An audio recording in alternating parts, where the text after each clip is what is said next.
humans will expand to other planets. You are all probably familiar with projects such as the Mars 1 mission, whose intent is to populate Mars with humans by 2025, and judging by other people's increasing interest in reaching other planets, it's safe to say that in the next few hundred years, the probability of humans colonizing another planet is high. Whether that is the right thing to do is a whole nother debate, but just how close are we to populating Mars or any other planet, and what sort of timescale can we expect? Well, first we need to understand the reason to leave Earth in the first place. There are two main reasons that people put forward. One, simply our own desire to explore and populate other planets, and the other is that we will have no choice but to abandon the planet due to a man-made or natural disaster. First, let's look at simply our own desire to leave Earth as a way of scientifically exploring other planets and achieving something that has never been done before. Currently, there are 3 companies working on making this possible: Mars 1, SpaceX, and NASA. Mars 1 have since been hit with a lot of criticism, and their mission to Mars does not seem as realistic as once thought. But SpaceX, who are working closely with NASA, believe they will be the first to put a human on the red planet. In 2005, NASA Administrator Michael Griffin said, "I'm talking about that one day. I don't know when that day is, but there will be more human beings who live off the Earth than on it."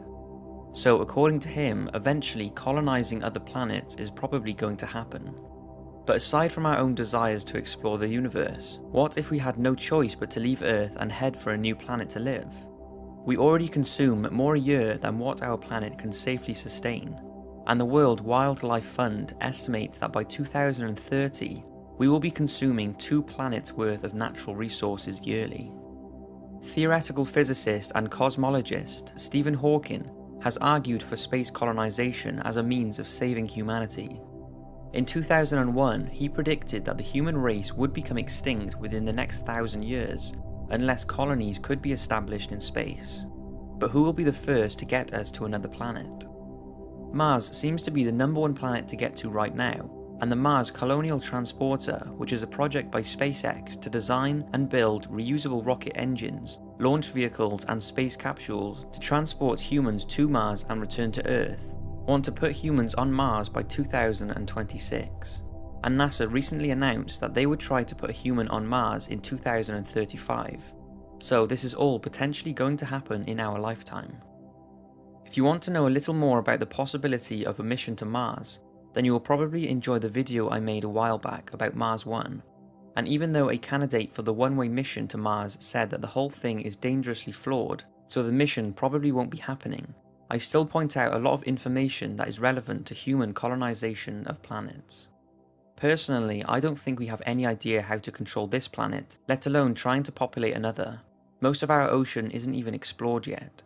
Now, I'm not delving deep into this, but millions of animals are going extinct simply because humans are taking over forests and land.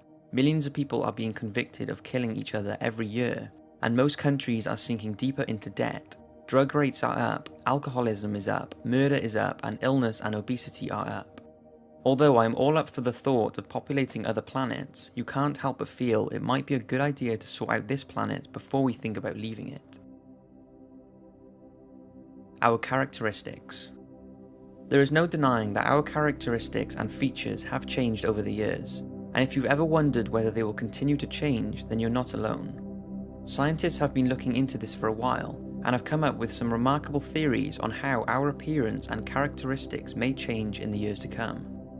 Now, although this does sound a little crazy, it's widely believed by scientists that eventually humans will split into 2 separate species. One will be an elite attractive society, and the other a separate society of unintelligent, ugly, goblin-like humans, considered far inferior than the elite. It's thought that the human race will reach this physical peak in around the year 3000, with the perfect elite human being around 6 feet to 7 feet tall, and living up to 40 years longer than the average human does now. Men will apparently have symmetrical chiseled facial features and deeper voices, and women will have smooth glossy head hair but no body hair and larger eyes. Both species may also have more receded chins due to processed foods reducing the need for longer chewing, and there will also apparently be no racial differences as all humans will have a single coffee-coloured skin tone. But although this so-called perfect human may look good on the outside, on the inside things may not be so good, for both human species in fact. Social and interactive skills will be lost, and our immune system will be much weaker due to antibiotics, medicine, and our lack of interaction with healthy bacteria. People have pointed out the resemblance of this prediction to the 1895 novel by H.G. Wells called The Time Machine. It tells the story of how humans will split into groups, the wealthy and the primitive. But you are probably saying, well, how does this affect me, and why do I care about what humans will look like in a few thousand years? But there are a few subtle changes that are happening right now. For example, we no longer need our wisdom teeth, as we do not rip food up with our teeth like we used to, as we now have knives and forks. So up to 35% of the population are now born without wisdom teeth. And your appendix, which is actually a bit of a mystery as to why we have it in the first place, as it has no use in modern humans, could be gone altogether over time. So that is a few changes that are happening now, and some predictions for what the human characteristics and features could be like in the future. Robots. If you've ever seen I, Robot or similar films, it really does feel like something like a robot takeover could happen. And Stephen Hawking backed this up by saying, "It's not a case of will robots take over our jobs and lives, it's more a case of when." He believes it could be in as little as 100 years' time, since artificial intelligence is progressing at an alarming rate. It's not going to be long till office workers are replaced by software, taxis are self-driven, factory work is done by robots, and even medical care could be taken over, reducing the need for humans. Why would you want a human to perform your surgery if an attentive robot could perform it at a 100% success rate at a fraction of the cost? Why would an employer want a human who is slower, more expensive, and limited to work time, when they could have a faster robot that could work around the clock? Unlike some of the future predictions for us, this is already happening. Many factories use some robots instead of humans, surgery is much more advanced due to robotics, and cars are being developed that can drive themselves. Professor Hawking has gone even further in his prediction, saying that one day robots could be the cause of the end of the human race.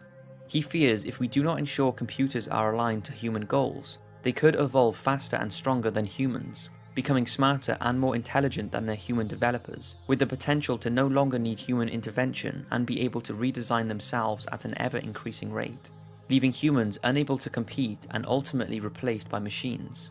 Just imagine that. A robot is created that then creates an even more intelligent robot, that then creates an even more intelligent robot, and so on. Sounds pretty crazy, but don't worry. At the moment, artificial intelligence is some way off creating a robot that will be intelligent enough to cast away humans and take over the world. So although it's a possibility for the future, it's a long way off.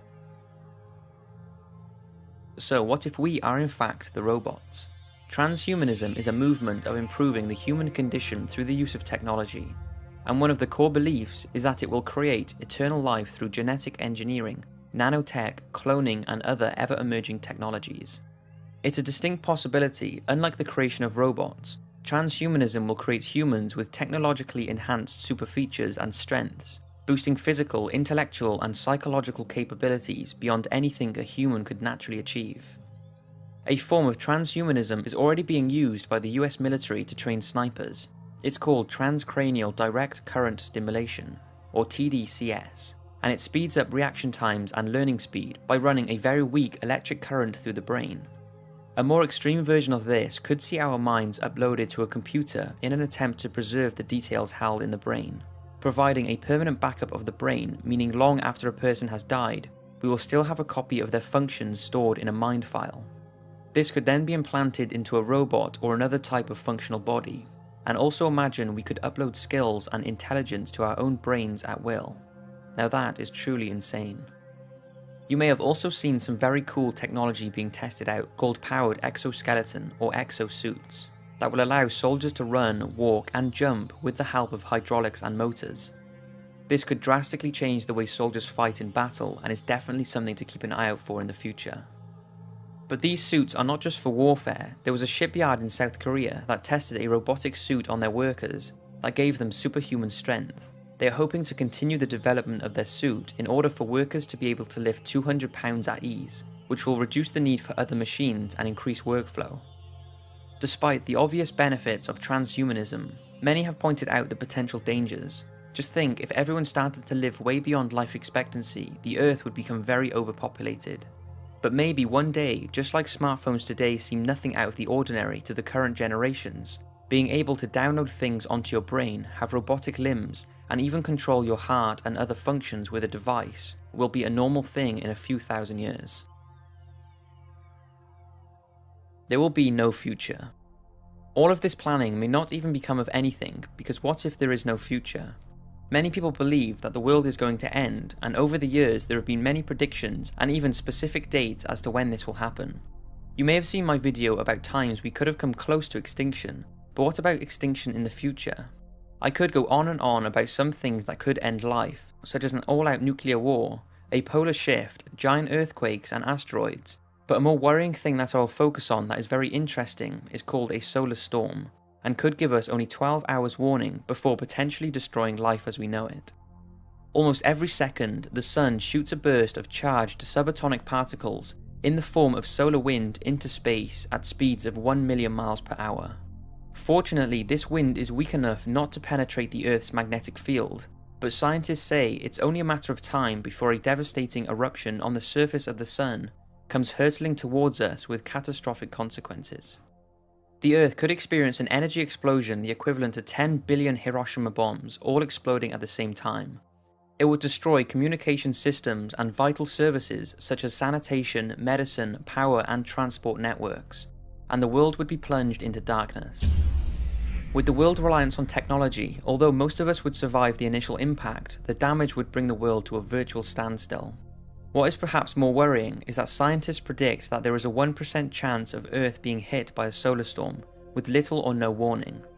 But since this is being continually monitored, we would know before it was going to happen, so we could act quickly to make sure the impact would not cause nuclear weapons and power plants to detonate, which amongst the chaos of the storm would almost certainly cause absolute devastation. All this really isn't far-fetched either. Earth was hit by a solar storm in 1859, that took just over 17 hours to get here, and researchers have shown that if we had the same storm now that we did in 1859, then it would have serious consequences on us, since unlike back in the 1800s, we are very dependent on technology for almost everything we do. So to name a few effects a geomagnetic storm could have on Earth, is that all electronic communications would be down, life support machines would shut off, planes would fall from the sky, most cars apart from old crank cars wouldn't run, cargo ships would stop, credit cards would freeze, freezers and fridges would stop, along with computers, radios, televisions and telephones. And since electronic water pumps pump water into most of our homes, we would have no running water, so would have to resort to other forms of water collection. And as winter sets in, many would be unable to cope with the freezing conditions. But although all of this sounds scary, the chances of it happening are only 1%, but still, maybe those doomsday preppers are not as crazy as some people make out. So that's 5 future predictions for us humans. Personally, I think instead of populating Mars, building robots to increase workflow, having robotic limbs and organs and such, although all those things are incredible, how about we focus on the millions of humans who are still suffering all around us? How about we fix the more important things on our planet? Start looking after Earth's animals, solve world hunger, poverty, crime and illness, before we start working on other things. I still find it crazy how on one side of the world people are dying from obesity, and then there are people on the other side dying from starvation. But anyway, don't let these predictions worry or stop you from enjoying